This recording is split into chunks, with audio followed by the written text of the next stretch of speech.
Pekabaran kita berjudul, Kamu Bukan dari Dunia. Dalam Yohanes pasal 16, ada ayat yang paling menonjol dan yang paling sering dikutip, yaitu Yohanes 16 ayat 7, yang berbicara tentang penghibur.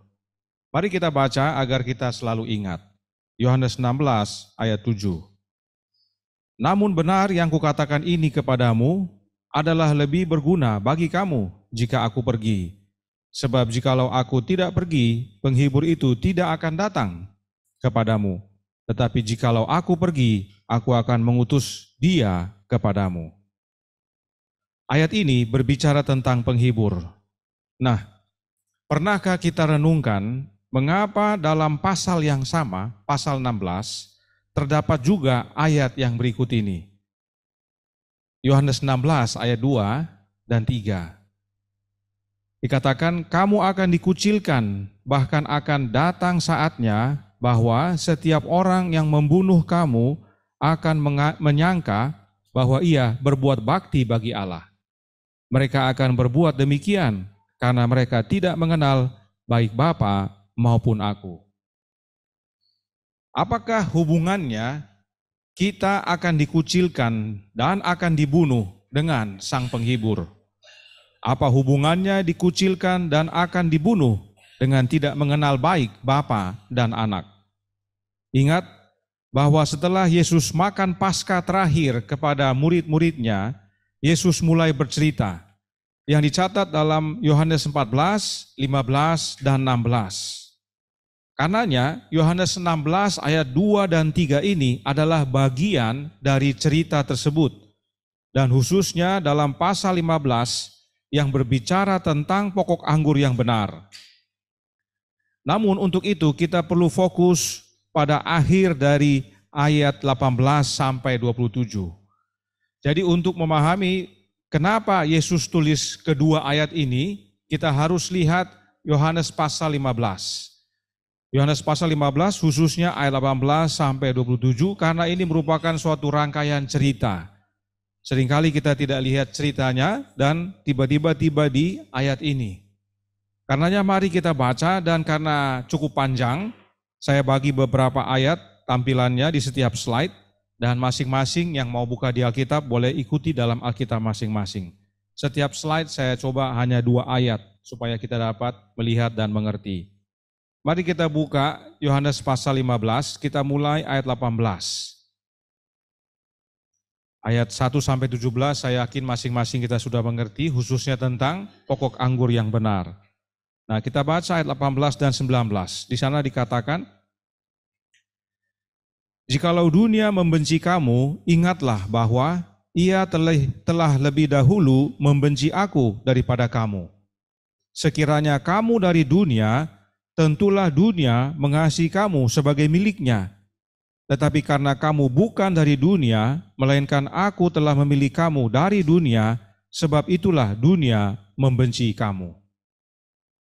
Kita baca 2 ayat berikut ini untuk melihat kenapa kita dibenci dan kenapa kita dipilih.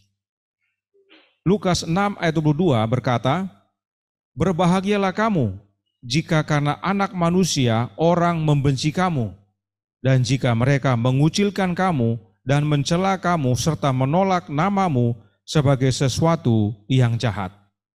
Kemudian Yohanes 15 ayat 16 dikatakan, bukan kamu yang memilih aku, tetapi akulah yang memilih kamu.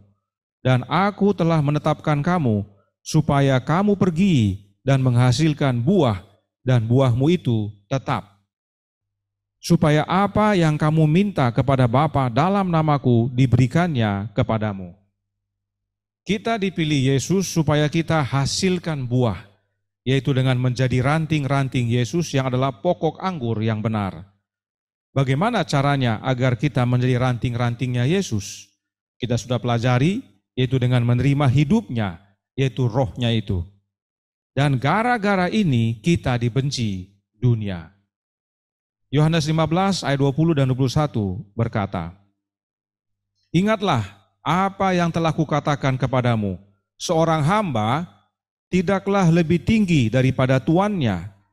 Jikalau mereka telah menganiaya aku, mereka juga akan menganiaya kamu.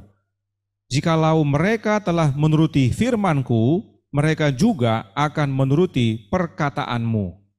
Tetapi semuanya itu akan mereka lakukan terhadap kamu karena nama-Ku, sebab mereka tidak mengenal Dia yang telah mengutus Aku. Siapa yang utus Yesus? Bapa. Yohanes 15 ayat 22 dan 23 kita lanjutkan. Sekiranya Aku tidak datang dan tidak berkata-kata kepada mereka, mereka tentu tidak berdosa.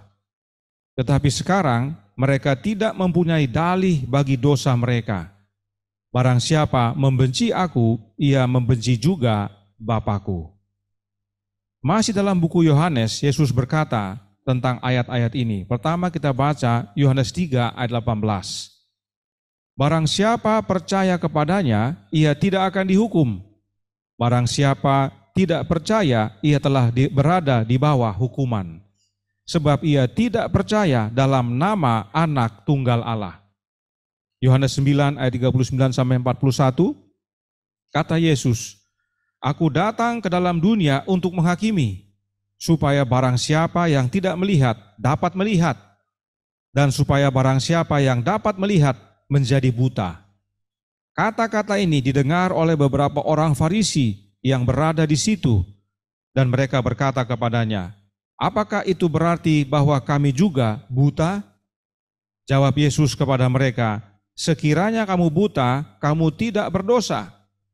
Tetapi karena kamu berkata, kami melihat, maka tetaplah dosamu. Ini mengenai seorang yang buta sejak lahir dan Yesus sembuhkan. Dia bisa melihat lagi. Tapi orang-orang Farisi tidak percaya. Orang yang buta ini dapat melihat secara rohani bahwa Yesuslah anak Allah. Tetapi orang Yahudi, para pemimpin-pemimpin terutama orang-orang Farisi dapat melihat tapi tidak percaya kepada Yesus. Ya. Tiap-tiap orang Farisi dapat melihat malah menjadi buta, yaitu buta rohani. Tapi orang yang lahir buta itu dapat melihat Yesus dan percaya.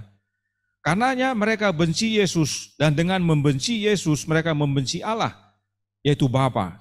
Dan itu sebabnya dalam suratnya Yohanes menuliskan dalam 1 Yohanes 2 ayat 23.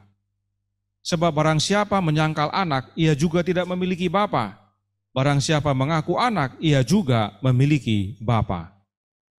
Selanjutnya kita kembali kepada Yohanes 15. Kita baca ayat 24 dan 25. Tentang melihat, dikatakan, sekiranya aku tidak melakukan pekerjaan di tengah-tengah mereka seperti yang tidak pernah dilakukan orang lain, mereka tentu tidak berdosa. Tetapi sekarang walaupun mereka telah melihat semuanya itu, namun mereka membenci baik aku maupun Bapakku. Kalimat ini membantu kita untuk mengerti kalimat-kalimat dalam perjanjian lama. Contohnya, Allah mengeraskan hati Firaun. Ini serupa. Yesus bilang kepada murid-muridnya bahwa kalau dia tidak berbuat apa-apa, contohnya membuat mujizat atau menolong sesama atau mengajar orang, kalau dia tidak buat apa-apa, orang-orang Farisi itu tidak berdosa. Kenapa? Tidak jadi mengecam, ya, atau menjelek-jelekan, mencari salah dan sebagainya. Tapi karena Yesus sesuai perintah Bapaknya, melakukan apa yang Bapaknya kehendaki, berbicara sesuai perintah Bapaknya, mereka tidak suka. Mereka mulai mengecam Yesus, mencari-cari salahnya Yesus, ya, sehingga pada akhirnya mereka jatuh dalam dosa. Kalau Tuhan tidak membuat itu mujizat-mujizat di Mesir, Firaun tidak mengeraskan hati. Tapi karena Tuhan buat, itu adalah pemicu kekerasan hati Firaun. Yang mana bukan perbuatan Tuhan atau perbuatan Yesus yang membuat mereka berdosa, tapi dirinya sendiri yang tidak mau terima, tidak mau percaya. Tetapi firman yang ada tertulis dalam kitab Taurat mereka harus digenapi. Mereka membenci aku tanpa alasan. Para pemimpin agama Yahudi sudah melihat Yesus dan sudah melihat pekerjaan yang Yesus lakukan. Tapi meski mereka telah melihat semuanya, mereka malah membenci Yesus Dan dengan membenci Yesus, mereka sama dengan membenci Bapanya Yesus. Sebab apa yang Yesus kerjakan dan katakan adalah dari Bapanya. Bapalah yang mengerjakan pekerjaannya di dalam anaknya. Apa yang Yesus katakan adalah perintah Bapanya. Yesus berkata, Yohanes 5 ayat 36. Yohanes 5 ayat 36, tetapi aku mempunyai suatu kesaksian yang lebih penting daripada kesaksian Yohanes, yaitu segala pekerjaan yang diserahkan Bapa kepadaku supaya aku melaksanakannya. Pekerjaan itu juga yang kukerjakan sekarang, dan itulah yang memberi kesaksian tentang aku bahwa Bapa yang mengutus aku. Jadi kalau Yesus berkata demikian, lalu orang Yahudi atau pemimpin-pemimpin Yahudi lihat dan tidak percaya, Yesus bilang apa? Itulah sebabnya mereka jatuh dalam dosa. Orang yang buta sejak lahir itu bilang, mana mungkin orang yang seperti begini, kamu bilang orang berdosa. Adakah orang berdosa bisa buat orang buta celik matanya? Orang Farisi marah sama orang buta itu kan, sehingga pada akhirnya dia diusir dari gereja. Karena dia percaya kepada Yesus. Dia mau ajar orang Farisi, ini Yesus, mana mungkin orang seperti begini, kamu bilang berdosa atau jahat. Jadi Yesus menyatakan apa yang saya kerjakan, apa yang saya buat itu perintah Allah. Bahwa dia yang utus saya. Yohanes 10 ayat 32. Kata Yesus kepada mereka, banyak pekerjaan baik yang berasal dari Bapakku, yang kuperlihatkan kepadamu. Pekerjaan manakah di antaranya yang menyebabkan kamu mau melempari aku? Yohanes 10 ayat 37 dan 38. Jikalau aku tidak melakukan pekerjaan-pekerjaan Bapakku, janganlah percaya kepadaku. Tetapi jikalau aku melakukannya dan kamu tidak mau percaya kepadaku, percayalah akan pekerjaan-pekerjaan itu, supaya kamu boleh mengetahui dan mengerti bahwa Bapa di dalam aku dan aku di dalam Bapa. Perkataan ini bukan nanti di Yohanes 14 Yesus sampaikan. Sudah pernah dia sampaikan sebab banyak orang, terutama para pemimpin agama, tidak percaya bahwa Yesus adalah anak Allah. Bahkan sudah melihat pekerjaan ajaib yang Yesus lakukan. Tidak heran Yesus bilang yang buta melihat, yang melihat buta. Jadi dengan membenci Yesus dan pekerjaannya itu sama dengan membenci Bapa. Kita perlu ingat ini semua agar kita mengerti Yohanes 16 ayat 2 dan 3 tadi. Sebab Yesus adalah anaknya Bapa dan pekerjaan yang Yesus kerjakan berasal dari Bapanya. Nah, tentang anak Allah, perhatikan yang Yesus jelaskan berikut ini. Yohanes 10 ayat 34 sampai 36. Kata Yesus kepada mereka, tidakkah ada tertulis dalam kitab Taurat, aku telah berfirman, kamu adalah Allah. Jikalau mereka kepada siapa firman itu disampaikan disebut Allah, sedang kitab suci tidak dapat dibatalkan, masihkah kamu berkata kepada dia yang dikuduskan oleh Bapa dan yang telah diutusnya ke dalam dunia, engkau menghujat Allah karena aku telah berkata, aku anak Allah? Yesus mengaku sebagai anak Allah dan mengaku bahwa Allah ada Bapanya, tapi orang Yahudi marah dan bahkan mau bunuh Yesus. Yesus ingatkan kepada mereka bahwa dalam kitab Taurat, Yesus berfirman, kamu, yaitu orang Yahudi, orang Israel, adalah Allah. Ingat, sejak kejatuhan Adam dan Hawa ke dalam dosa, yang berbicara kepada manusia siapa? Yesus.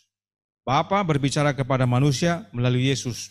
Paulus katakan pada zaman dahulu Allah berbicara melalui nabi-nabi. Tapi tetap yang berbicara kepada nabi adalah Yesus itu sendiri. Jadi Bapa menyampaikan firman-Nya melalui Yesus, Yesus sampaikan kepada para nabi. Itulah yang 1 Petrus 1 ayat 11 katakan, bahwa rohnya Kristus yang diam dalam mereka yang menyatakan akan tentang Yesus dan penderitaannya. Jadi Yesus bicara kepada nabi, nanti nabi bicara kepada umat-umat. Itu zaman perjanjian lama. Begitu Yesus datang ke dunia ini, dia bicara langsung kepada umatnya, apa yang Bapa perintahkan dia sampaikan langsung, dan begitu dia kembali, dia utus apa? Rohnya, supaya rohnya bicara langsung kepada kita. Ya. Jadi pada waktu itu Yesus kasih ingat, Dulu kitab Taurat itu yang saya firmankan kepada kamu, kamu itu saya bilang Allah. Lalu kenapa kamu marah pada waktu saya berkata, saya adalah anak Allah? Kita sudah tahu jawabnya, sahabat lalu di diskusi Alkitab sudah kita bahas. Mereka marah karena Yesus mengaku anak yang Bapa peranakkan. Dengan Yesus diperanakkan Bapa, sama alamiahnya yaitu ilahi. Dengan dia mengaku sebagai anak Allah, dia menyamakan dirinya dengan Allah. Itu yang membuat mereka marah. Mereka percaya mereka Allah, anak-anak Allah, tapi bukan anak yang diperanakkan. Supaya kita lihat dari dulu sampai sekarang masalahnya sama. Yesus yang sama yang ditolak sekarang ini.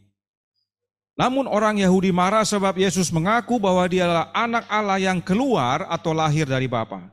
Itu sebabnya menyamakan diri dengan Allah, yaitu sama-sama ilahi yang membuat orang Yahudi marah. Yahudi rohani melakukan hal yang sama di zaman sekarang ini. Mereka tolak Yesus yang lahir atau keluar dari Bapa dan dengan sendirinya menolak Bapa. Israel jasmani menolak Bapa dengan cara menolak anaknya. Israel rohani sama juga.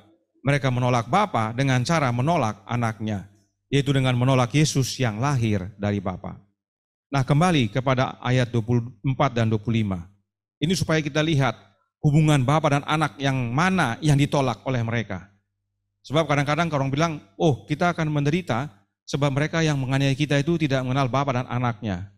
Yang mana dulu? Ya, supaya kita harus kenal. Kita harus tahu Bapa dan anak yang mana yang ditolak. Yang ditolak sesuai firman Tuhan adalah Bapa yang sesungguhnya dan anak yang dilahirkan atau diperanakkan Bapa dengan sesungguhnya. Itu yang ditolak. Zaman dahulu dan zaman sekarang. Orang Yahudi, para pemimpin agama sudah lihat Yesus dan pekerjaannya, tapi tidak percaya. Mereka malah membenci Yesus dan itu sama dengan membenci Bapa.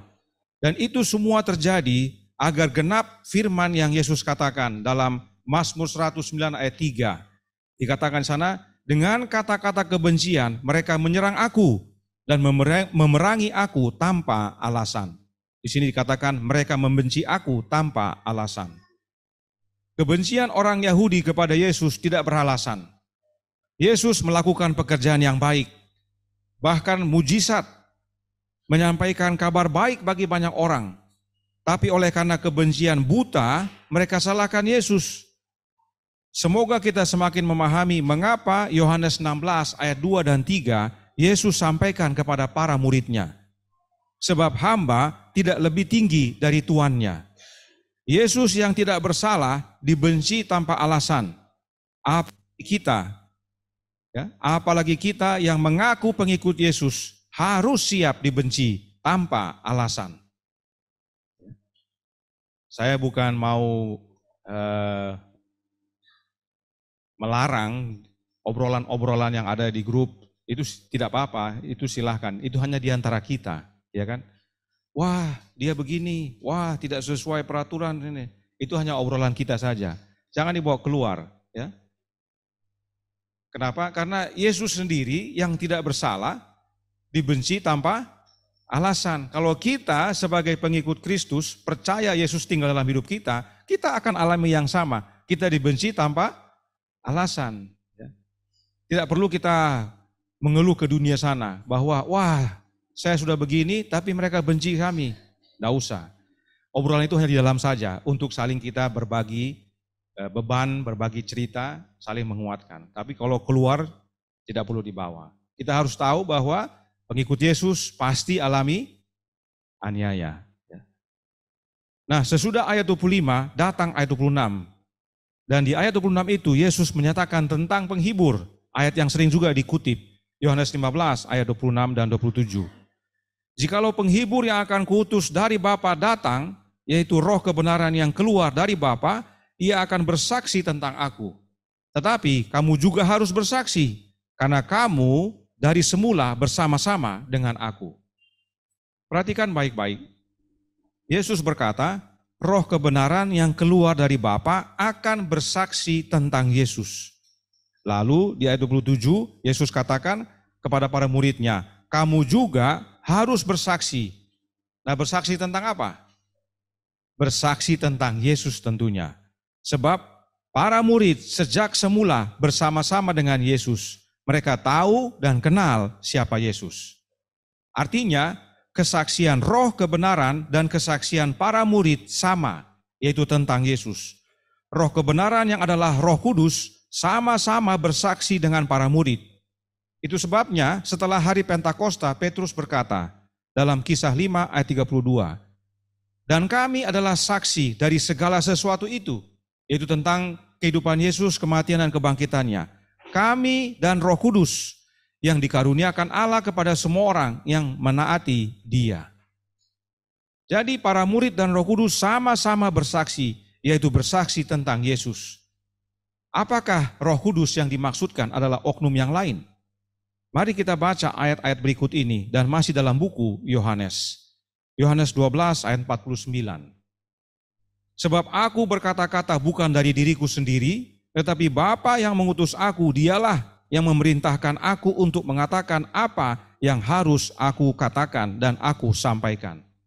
Nah, kalau Bapa perintahkan kepada Yesus, berarti Yesus dengar apa yang Bapa perintahkan. Jadi kita supaya mengerti dalam bahasa-bahasa Alkitab, di sebelah dikatakan dengar, di sini bilang perintah. Kalau saya perintah anak saya, tentunya dia dengar apa yang saya perintahkan. Pilihan bagi dia adalah melakukan atau tidak melakukan. Tapi dia dengar apa yang diperintahkan. Jadi Yesus, kalau kita mau ganti kalimatnya, menyatakan apa yang dia dengar dari Bapanya. Dia tidak berbicara dari diri sendiri, tapi dia berbicara dari apa yang dia dengar dari Bapanya. Nah, tentang roh, Yohanes 16 ayat 13 katakan, tetapi apabila ia datang, yaitu roh kebenaran, ia akan memimpin kamu ke dalam seluruh kebenaran, sebab ia tidak akan berkata-kata dari dirinya sendiri, tetapi segala sesuatu yang didengarnya itulah yang akan dikatakannya, dan ia akan memberitakan kepadamu hal-hal yang akan datang. Ingat, sang penghibur itu keluar dari Bapa. Nah, Yesus berbicara bukan dari dirinya sendiri, tapi dari apa yang Bapa perintahkan atau yang Yesus dengar dari Bapa. Roh Kudus yang keluar dari Bapa juga tidak berbicara dari dirinya sendiri, tapi dari apa yang dia dengar. Dengar dari siapa? Kita akan lihat jawabnya dari siapa dia dengar. Tapi apakah ini menyatakan ada dua oknum yang berbeda, yaitu Yesus dengan Roh Kudus yang sama-sama mendengar? Mari kita baca Yohanes 14, saya ulangi. Mari kita baca Yohanes 16 ayat 14 dan 15. Dikatakan, ia akan memuliakan aku, sebab ia akan memberitakan kepadamu apa yang diterimanya daripadaku. Berarti roh mendengar dari siapa? Dari Yesus. Segala sesuatu yang Bapa punya adalah aku punya. Sebab itu aku berkata, ia akan memberitakan kepadamu apa yang diterimanya daripadaku. Jadi Yesus menyampaikan apa yang Bapa perintahkan kepada dia dengar, dia sampaikan. Roh menyampaikan apa yang Yesus sampaikan. Itu yang dia sampaikan kepada semua. Tapi roh itu keluar dari Bapa. Nah, ini coba kita ingat-ingat semua ya. Roh Kudus mendengarkan apa yang Yesus katakan kepadanya, dan Roh Kudus yang keluar dari Bapa itu adalah milik Bapa. Dan segala sesuatu yang Bapa punya adalah Yesus punya juga. Ayat 15 ini seringkali kita kutip untuk menyatakan bahwa segala sesuatu yang Bapa punya adalah Yesus punya, termasuk alam semesta, termasuk kuasa, hidup dan sebagainya. Kita lupa Yesus sedang berbicara tentang roh, yaitu sang penghibur. Segala sesuatu yang Bapa punya, aku punya, sebab itu aku berkata, ia akan memberitakan kepadamu apa yang diterimanya daripadaku. Jadi roh yang keluar dari Bapa itu, yang diberikan kepada Yesus, menjadi milik Yesus. Dan roh yang dari Bapa yang menjadi milik Yesus itu, mendengar apa yang Yesus katakan, dan roh itu menyampaikan apa yang Yesus sampaikan. Jadi, roh yang dari Bapa, Yesus terima jadi miliknya, dan roh yang sudah menjadi milik Yesus tersebut, Yesus curahkan kepada para muridnya. Jadi Yohanes 16 ayat 14 dan 15 ini mempunyai teman atau padanan ayat-ayat. Berikut kita lihat. Karena penjelasannya serupa, hanya kalimatnya berbentuknya beda. Yang pertama Yohanes 14 ayat 20. Kita sudah sering baca, tapi supaya kita lihat ini semua berhubungan. Dikatakan pada waktu itulah kamu akan tahu bahwa aku di dalam Bapa-Ku dan kamu di dalam aku dan aku di dalam kamu. Ya. Apa yang milik Bapa, milik saya. Bagaimana Bapa tinggal dalam Yesus? Oleh kehadiran Roh-Nya. Yohanes 15 ayat 26. Jikalau penghibur yang akan kuutus dari Bapa datang, yaitu Roh kebenaran yang keluar dari Bapa, ia akan bersaksi tentang aku. Apa yang Bapa miliki, saya miliki. Roh-Nya, yaitu penghibur, keluar, itu saya utus. Sebab apa yang dia punya, saya punya. Sebab dia tinggal dalam saya. Bapa dalam aku dalam Bapa. Yohanes 16 ayat 14 dan 15 yang kita sudah baca, dikatakan, segala sesuatu yang Bapa punya adalah aku punya. Sebab itu aku berkata, ia, siapa ia ini? Roh, akan memberitakan semua apa yang diterimanya daripadaku. Ya, supaya lihat urut-urutannya. Kenapa Yesus jelaskan ini? Lalu lalu Yohanes 17 ayat 21. Supaya mereka semua menjadi satu sama seperti engkau ya Bapa di dalam aku dan aku dalam engkau, agar mereka juga di dalam kita, supaya dunia percaya bahwa engkaulah yang telah mengutus aku. Ini semua menyatakan hal yang sama, yaitu bahwa roh kebenaran itu berasal dari Bapa, yaitu rohnya Bapa itu, yang Bapa berikan kepada anaknya, menjadi milik anak, dan kemudian anak Allah utus kepada umatnya, yaitu rohnya anak itu sendiri. Jadi rohnya Bapa bersaksi tentang anak, dan rohnya Bapa diberikan kepada anak menjadi milik anak, dan roh tersebut mendengar kesaksian sang anak, lalu diutus kepada murid yang akan memberitakan apa yang didengar oleh si roh kepada murid-muridnya. Bisa lihat ya. Jadi Bapa bersaksi tentang anak. Dia bersaksi tentang anak pada waktu di dunia ini oleh kehadiran roh Bapa dalam sang anak. Jadi pada waktu Yesus menyaksikan tentang dirinya bahwa saya adalah anak Allah, itu adalah kesaksian siapa? Bapa dalam hidupnya.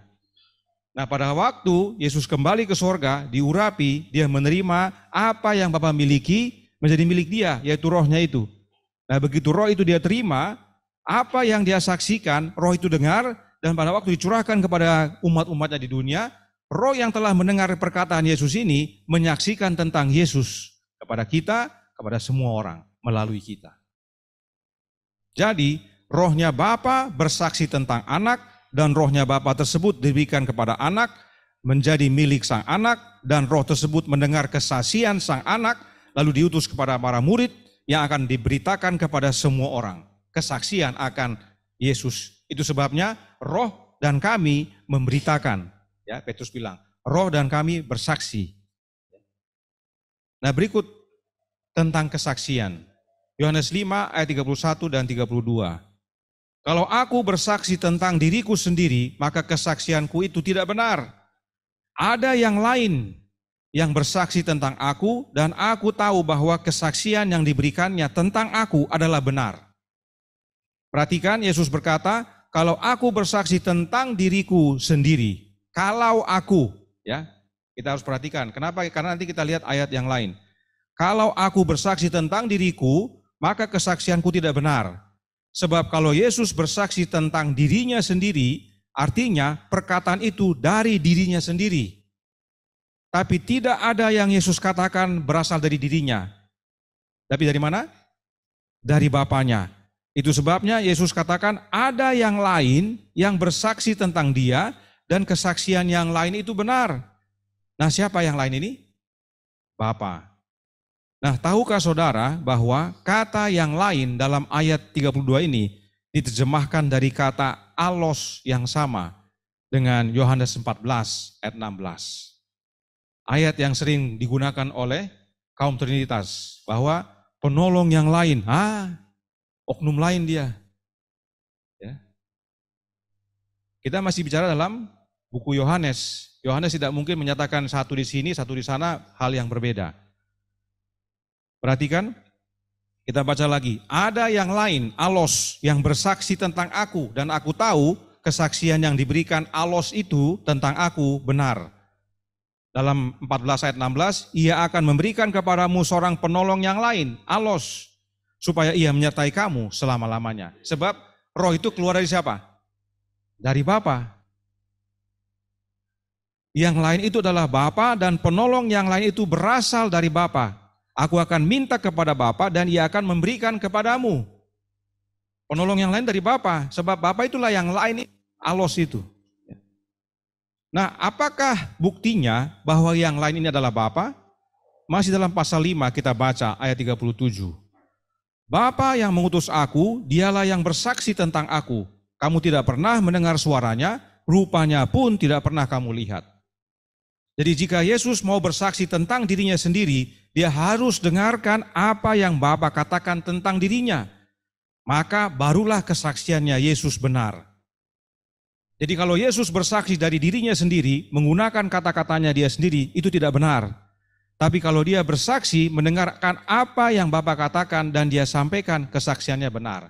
Itu sebabnya dalam Yohanes 8 ayat 17 dan 18 dia bilang begini, dan dalam kitab Tauratmu ada tertulis bahwa kesaksian dua orang adalah sah. Akulah yang bersaksi tentang diriku sendiri dan juga Bapa yang mengutus aku bersaksi tentang aku. Ada dua yang bersaksi. Kesaksian itu benar jika ada dua yang bersaksi. Jika hanya Yesus yang bersaksi itu tidak benar, sebab dari dirinya sendiri. Tapi jika Bapa bersaksi tentang Yesus dan Bapa berikan kesaksiannya itu kepada Yesus, lalu Yesus saksikan kepada orang lain, maka ada dua yang bersaksi tentang dia, yaitu Bapa, dan kesaksian Bapa diberikan kepada anaknya, dan apa yang Bapa berikan kepada anak, anak sampaikan kepada orang. Baru itu kesaksian benar. Jadi yang bersaksi ini bukan oknum lain yang disebut Allah Roh, tapi Bapa yang tinggal dalam anaknya, dan apa yang dari Bapa menjadi milik anak, lalu anak berikan kepada umat-umatnya, dan dari umat-umat kepada dunia. Itulah urutan kesaksian tadi. Ya. Inilah yang Yohanes 15 ayat 26 dan 27 nyatakan. Jikalau penghibur yang akan kutus dari Bapa datang, yaitu roh kebenaran yang keluar dari Bapa, ia akan bersaksi tentang aku, tapi kamu juga akan bersaksi, karena kamu dari semula bersama-sama dengan aku. Jadi Bapa bersaksi, kesaksian Bapa itu diberikan kepada anak, anak bersaksi, Bapa kasih roh, rohnya Bapa yang diterima anak dikasih kepada murid-murid dengan kesaksian yang anak itu berikan kepada roh, roh dengar akan kesaksian anak. Kalau dibilang roh mendengar apa yang dikatakan Yesus itu bukan oknum lain, tapi dalam diri. Dan pada waktu kita terima roh itu yang memiliki kesaksian akan Yesus, kita sampaikan kepada dunia, itulah tugas yang Yesus berikan. Kamu harus bersaksi. Penghibur yang keluar dari Bapa menjadi milik anak, sebab Bapa tinggal dalam anak, lalu kemudian dari anak diutus kepada para murid, menjadi milik para murid. Sebab anak tinggal dalam para murid, lalu dari para murid dikabarkan kepada yang di Yerusalem, yang di Yudea, yang di Samaria, dan sampai ke ujung bumi. Para murid dan roh kebenaran yang tinggal dalam mereka memberi kesaksian tentang Yesus. Itulah yang tadi Petrus katakan, kami dengan Roh Kudus bersaksi. Nah, sesudah Yohanes pasal 15 ayat 27, datanglah Yohanes 16 ayat 1. Dikatakan, semuanya ini kukatakan kepadamu, supaya kamu jangan kecewa dan menolak aku. Yesus kasih cerita tadi yang dibarengi dengan dukungan ayat-ayat lain, itu diceritakan supaya murid-murid jangan kecewa dan menolak Yesus. Sebab dunia akan membenci para muridnya, karena mereka ikut Yesus yang sudah terlebih dahulu dibenci oleh dunia. Mereka akan dianiaya sebab Yesus terlebih dahulu dianiaya. Tapi dunia berbuat demikian karena mereka tidak mengenal Bapa dan anaknya. Sama seperti Yesus dibenci dan dianiaya, oleh orang Yahudi, sebab orang Yahudi tidak mengenal Bapa dan anaknya. Dengan menolak anak, mereka menolak Bapa. Sementara Yesus bilang, kamu kenal. Itu sebabnya aku tidak akan meninggalkan kamu yatim piatu, aku datang kembali kepadamu. Supaya aku dan Bapa tinggal dalam kamu, dan itulah kuasa agar kamu dapat bersaksi tentang aku kepada dunia. Dan saat kamu kabarkan aku kepada dunia, ayat 2 dan 3 katakan, yang tadi kita sudah baca, dikatakan, kamu akan dikucilkan, bahkan akan datang saatnya bahwa setiap orang yang membunuh kamu akan menyangka bahwa ia berbuat bakti bagi Allah. Mereka akan berbuat demikian karena mereka tidak mengenal baik Bapa maupun aku.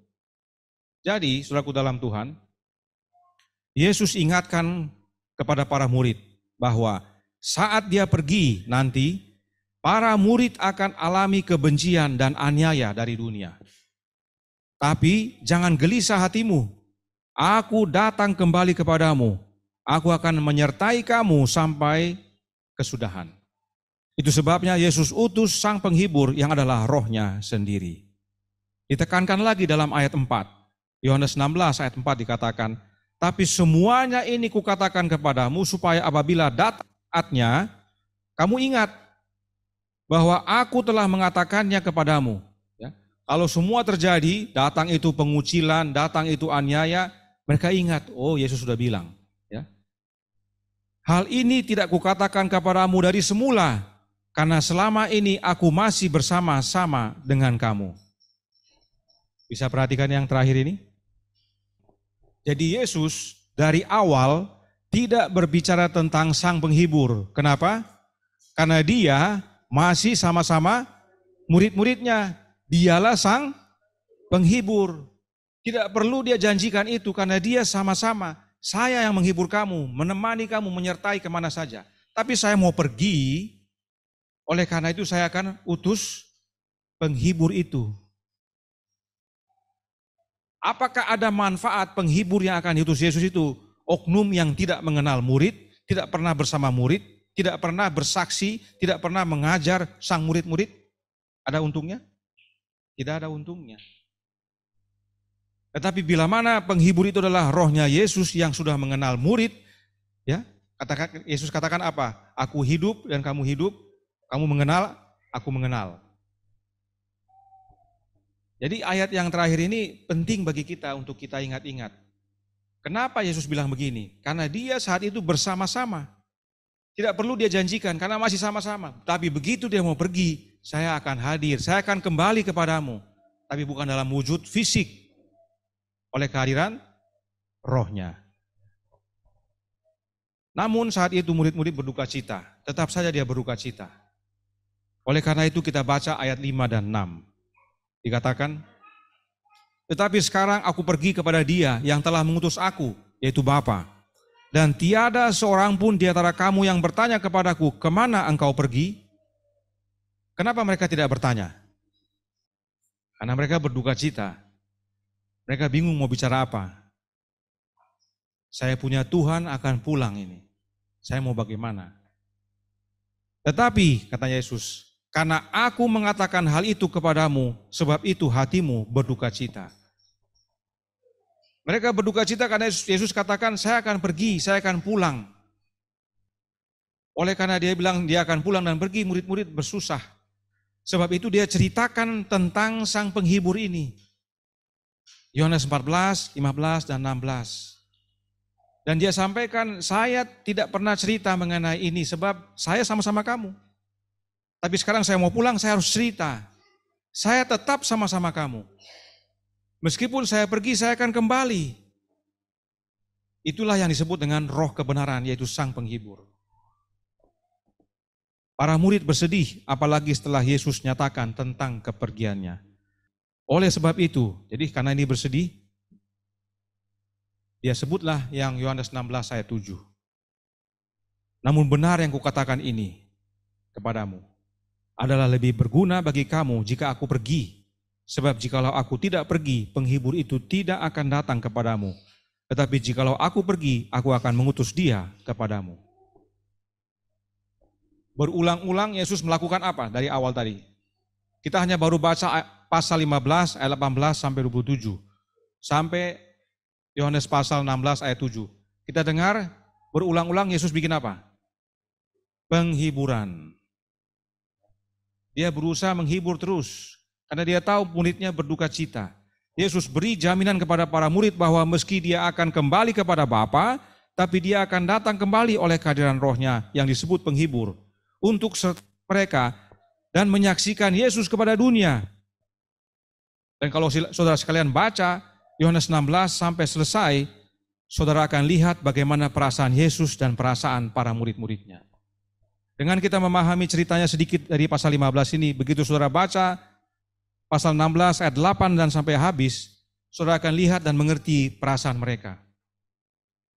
Contohnya, Yohanes 16 ayat 16, Yesus bilang begini, tinggal sesaat saja dan kamu tidak melihat aku lagi, dan tinggal sesaat saja pula dan kamu akan melihat aku. Yesus akan mati, dia akan bangkit, mereka akan lihat, tapi setelah 40 hari, dia akan pergi lagi, pulang. Tapi setelah 10 hari dia akan datang lagi. Tidak lama lagi Yesus akan mati dan bangkit dan para murid akan lihat Yesus. Tapi Yesus akan kembali. Murid tidak lihat lagi Yesus. Tapi dalam waktu yang tidak lama Yesus kembali kepada para murid oleh kehadiran Roh-Nya yang disebut penghibur. Itu sebabnya Yesus berkata dalam ayat 22. Demikian juga kamu sekarang diliputi duka cita. Tapi aku akan melihat kamu lagi.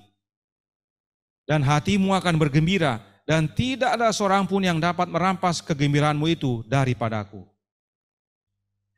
Kalau kita baca dalam pasal 16, Yesus katakan apa? Belum semua saya kasih tahu, karena kamu belum sanggup menerimanya. Tapi yang saya kasih tahu ini, meskipun kiasan, kamu akan mengerti nanti. Dari sini kita bisa lihat bahwa penghibur itu adalah Yesus itu sendiri, yang datang oleh kehadiran Roh-Nya, Roh kebenaran, dan itu terjadi pada hari Pentakosta.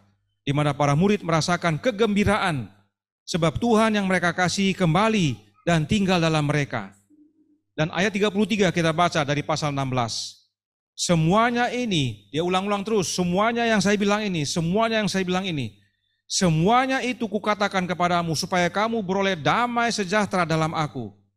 Dalam dunia kamu menderita penganiayaan, tapi kuatkanlah hatimu, aku telah mengalahkan dunia. Membaca semua ayat-ayat ini, adakah kita lihat penghibur itu oknum yang lain? Saya tidak lihat. Yang saya lihat siapa? Yesus. Semua kepastian dan penghiburan datang dari Yesus. Sebab Yesus yang sertai para muridnya dan diam dalam para muridnya. Yesus yang sama menyertai kita dan diam dalam kita. Inilah hubungannya. Kita akan dikucilkan dan bahkan akan dibunuh oleh orang yang menyangka berbuat bakti bagi Allah. Kita dikuatkan oleh kehadiran Sang Penghibur. Kita yang mengenal Bapa dan anaknya akan alami aniaya. Tapi jangan gelisah hatimu, percayalah kepada Bapa dan anaknya. Kuatkan hati kita sebab Yesus telah kalahkan dunia. Saudaraku dalam Tuhan, kita bukan dari dunia. Sebab Yesus telah pilih kita dari dunia ini. Perlu masing-masing kita renungkan kalimat ini. Kalimat dari firman Tuhan. Karena sering kita merasa kita kelompok kecil. Kita jumlahnya sedikit. Kita kadang-kadang secara manusia, jangankan saudara, saya juga ada kerinduan. Ada kerinduan untuk apa? Orang berbondong-bondong. Ya, penuh. Kalau ada di undangan Bible Camp, wah ruangan penuh. Tapi coba perhatikan pengalaman kita pada waktu belajar. Awalnya cukup banyak, tapi ada satu-satu keluar, meninggalkan. Tapi ada yang tinggal dan terus belajar. Sebab kita dipilih oleh Yesus. Bagaimana Yesus pilih? Apa dia pilih-pilih kita? Bagaimana? Bagaimana Allah mengeraskan hati Firaun? Karena dia menolak apa yang Allah telah nyatakan. Allah nyatakan bahwa ada Allah yang lebih besar dari dia, tapi dia tidak mau terima. Semakin Allah buat, semakin menolak dia. Pilihan ada pada siapa? Pada Firaun, dia mau terima ini Allah yang benar, atau Allah yang maha besar, atau dia mau lawan dengan dia punya jambi-jambi. Saudara dipilih bukan karena Yesus pilih, Tapi saudara mau membuka hati kepada kehadiran Roh-Nya. Sebab Yesus ketuk semua pintu hati. Dia ketuk pintu hati si A, si B, si C. Si A buka dan dia hadir setiap malam belajar. Si B juga buka, si C dia hanya ngintip. Enggak jadi. Itu maksudnya kita dipilih. Dan bila mana kita sudah dipilih, kita bukan dari dunia lagi. Dan yang bukan dari dunia ini sedikit, saudaraku, dalam Tuhan. Tidak banyak. Kalau kita cari yang dari dunia itu yang banyak, ya silahkan kembali ke organisasi. Di sana saudara tidak akan alami aniaya. Tapi kalau di sini, potensi aniaya tinggi sekali. Dan kita sudah alami secara sedikit-sedikit dari keluarga, dari sahabat, dari sesama anggota. Itu sebabnya dunia membenci kita. Dan ingat, seorang hamba tidak lebih tinggi daripada tuannya. Jika dunia aniaya Yesus, demikian juga dengan kita. Apa yang terjadi sekarang, saudaraku dalam Tuhan, belum ada apa-apanya. Kita mungkin dikuatkan, kalau boleh saya bilang ya, dengan apa yang terjadi. Saya yakin banyak yang merasa dikuatkan. Karena apa? Karena ada hasil goncangan itu. Ada hasil gempuran itu. Karena kita menggempur beberapa minggu lalu. Kita ke sana, ke sini, ya. Dan mereka amati. Gempuran itu membawa hasil. Kita dikuatkan. Tapi ini belum apa-apa. Saya senang dengan beberapa komentar yang menyatakan kita doakan orang-orang itu. Betul. Tapi jangan lupa doakan masing-masing kita. Sebab pada zaman Yesus, mereka tidak sibuk mendoakan orang Farisi, orang Saduki. Siapa yang Yesus doakan? Murid-muridnya. Khususnya siapa? Petrus. Yang berbicara tanpa berpikir, yang bertindak tanpa berpikir.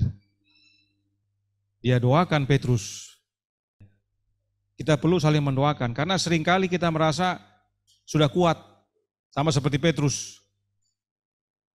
Padahal begitu kejadian nanti yang sebenarnya terjadi, jangan sampai ada dari antara kita yang lari dan bahkan berkhianat. Kita lebih bagus mendoakan dalam diri dulu. Itu himbauan. Itulah pengalaman Yesus dan para muridnya. Mau mendoakan mereka, tidak masalah, silakan. Tapi dalam dulu ini. Karena masing-masing kita menghadapi situasi beda-beda. Ada yang mungkin tenang, ada yang mungkin gugup dan grogi, ada yang bingung, macam-macam. Tidak heran para murid yang 3,5 tahun sama Yesus, semuanya apa? Lari. Cuman satu yang sama-sama dengan dia sampai di ruang pengadilan. Petrus saja menyangkal. Itu bukti. Yohanes yang ikut sampai ke dalam, itu pun hanya ikut-ikut lihat-lihat saja, ada apa ini? Dia belum terlalu memahami. Ini juga berlaku bagi yang di Zoom.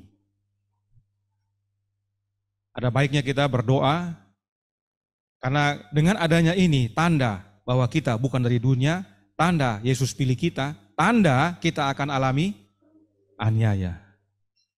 Akan semakin meningkat. Tidak tahu lagi ke depannya apa. Kalau kita lihat suratnya, semua sudah komentar. Suratnya sesuai atau tidak? Judulnya pemberitahuan, tapi di bawah meminta bubarkan. Itu bukan pemberitahuan, itu namanya tuntutan. Harusnya menuntut, kami menuntut untuk begini, atau kami meminta, ini pemberitahuan. Sepertinya mereka berkuasa lebih daripada polisi. Lalu menuduh sesuatu yang tidak sesuai, kelompok yang tidak percaya, Roh Kudus ya. Ya itu, jadi kalau kita mau bahas suratnya saja, sudah banyak salah sebenarnya. Tapi ingat tadi, kita akan dibenci tanpa alasan. Akan muncul nanti mungkin saksi dusta, akan muncul yang seperti zaman Yesus, berteriak-teriak seperti kesetanan, tidak peduli apapun alasannya, yang penting dihukum. Akan muncul yang seperti begitu. Akan muncul orang yang cuci tangan. Dia tahu ini benar, tapi aduh saya tidak bisa bikin apa-apa. Dan orang itu mungkin sahabat kita dan bahkan keluarga kita. Makanya perlu kita banyak berdoa. Itu sebabnya Yesus utus rohnya untuk menghibur kita. Dan bersama-sama dengan rohnya kita terus jadi saksi. Saudaraku dalam Tuhan, kalau kita tidak giat bersaksi, tidak muncul itu. Tapi karena kita giat bersaksi, bekerja terus, muncul. Setan tidak suka. Tapi jangan kita undur, jangan kita diam. Kita harus lebih maju lagi. Kita harus makin giat. Tugas kita bersama Roh Kudus bersaksi. Dan terima roh yang benar, yaitu roh anak Allah. Mari saudaraku dalam Tuhan, kita giat bekerja. Aniaya, tantangan ada, itu pasti. Tapi itu makin membuat kita maju. Kita makin giat bekerja bagi Yesus, kabarkan kebenaran kepada dunia. Dan kuatkan hati, sebab Yesus bersama kita dan Dia telah kalahkan dunia. Saya bawa dalam nama Yesus. Amin. Mari kita berdoa. Bagi yang bisa bertelut, boleh bertelut. Yang tidak bisa, tidak apa-apa.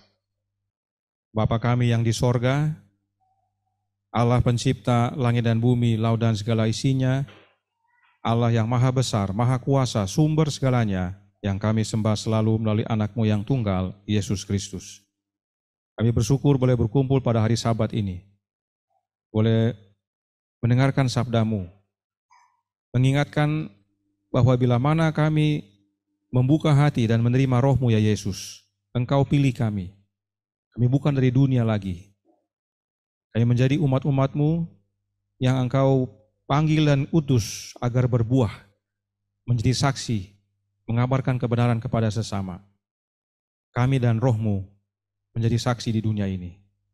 Dan kami diingatkan bahwa bila mana kami sudah mengenal Bapa dan Anak dan menerima rohnya Anak Allah dalam hati kami dan menjadi saksi kepada dunia, maka kami akan dikucilkan, bahkan akan ada yang membunuh. Dan mereka merasa mereka berbakti kepadamu ya Bapa. Padahal itu tanda mereka tidak mengenal Engkau dan Anak-Mu. Pengalaman-pengalaman yang kami alami belum apa-apa. Itu masih kecil. Tapi biarlah itu mengingatkan kami semua bahwa kami Engkau pilih ya Yesus. Yaitu oleh karena kami mau buka pintu hati agar Engkau masuk dan Engkau telah jadikan kami saksi-Mu. Oleh kuasa-Mu kami Engkau mampukan menjadi juru kabar. Dan melalui kehidupan kami boleh orang lihat pembaharuan demi pembaharuan. Karenanya kami serahkan tantangan yang ada. Tuhan kuatkan kami, biarlah kami saling mendoakan. Karena masing-masing kami bertumbuh dalam iman dengan porsi dan kapasitas yang berbeda. Karena biarlah masing-masing dikuatkan melalui pengalaman ini. Tidak lari, tidak berkhianat atau pecah. Tuhan campur tangan agar melalui pengalaman ini makin dipersatukan. Kami di sini maupun yang di luar Timika.